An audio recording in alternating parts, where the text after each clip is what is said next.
Fox News senior judicial analyst Judge Andrew Napolitano is here. You had a very interesting meeting.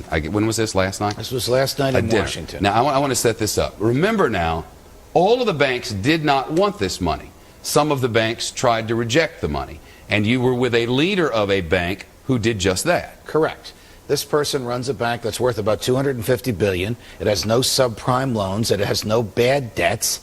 It wasn't involved in any of the credit default swaps. It didn't need any money. It didn't ask for the money, and it didn't want it. The FDIC, with Treasury backing, Federal Deposit Insurance Corporation, which protects our deposits. Officials from both the Federal Deposit Insurance Corporation and the Treasury said, if you don't take this money, we will conduct a multi-year public audit of you. Now, the head of this bank was like, we're fine with that, our books are fine, but it was going to cost them. Correct. It would cost them millions in employee time to give the government the documents it wanted. It would cost it terrible publicity. The terrible publicity would mean a loss of business. He begged the federal government to let him continue to run his successful bank successfully. His private business. Correct. He begged his board of directors to let him tell the feds to go take a hike. The board caved.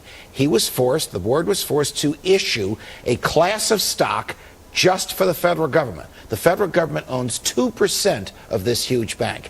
As a result of that minority ownership, they now want to control salaries, they want to see his books, and they want to tell him who he can do business with. And you say, on behalf of the Bush administration, this was extortion. This occurred in September of 2008. Extortion is an attempt to control somebody else's free will by threatening to perform a lawful act. Is an audit lawful? Absolutely. Is the threat to engage in an audit in order to force them to sell stock to the federal government lawful? Of course not. It's a crime. That happened in September of 2008 under the Bush administration. In March of 2009 is when the Treasury said, we own 2%, we want to tell you how to run the place.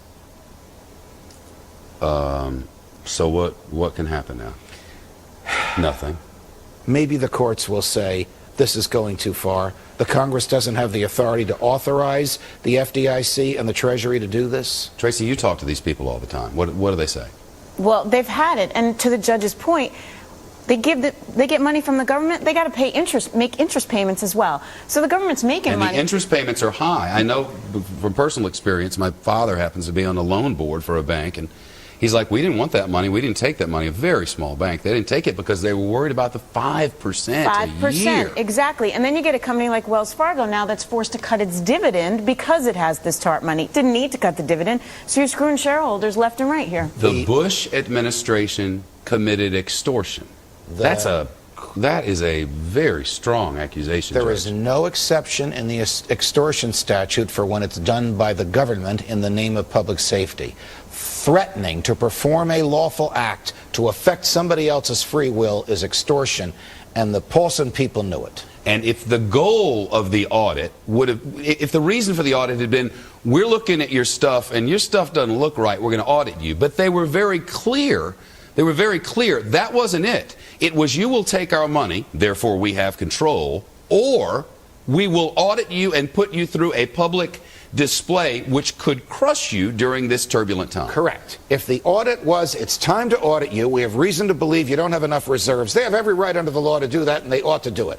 But the purpose of the audit was to coerce them, the bank, to sell the government something they didn't want to sell the government, which was a share of ownership in the bank. It all feels so desperate that it's really frightening. It is frightening, and I don't know where it ends. It seems like there's something new all the time with government control of human freedom. And Tracy, at the same time, they're pointing us toward, look at these bonuses at AIG. And you talk about, I mean, you've said on this program prior to today that the attempt to force them to give back, to use their names in the public forum to give back money to which they were contractually, they were contractually obligated to give, was another crime. It was a violation of the right to privacy. A federal statute that says what you earn is between you and the person who pays you and the IRS and nobody else. Well, now they're giving it to Geithner. Now they're going to give Tim Geithner the ability to basically control everybody's salary, not just the top execs, the entire company, if you take TARP money. That's new. That's brand new. It's the new thing for the day until a new day comes, right, and there's another new thing. All right, we're going to take this further. Thank you both.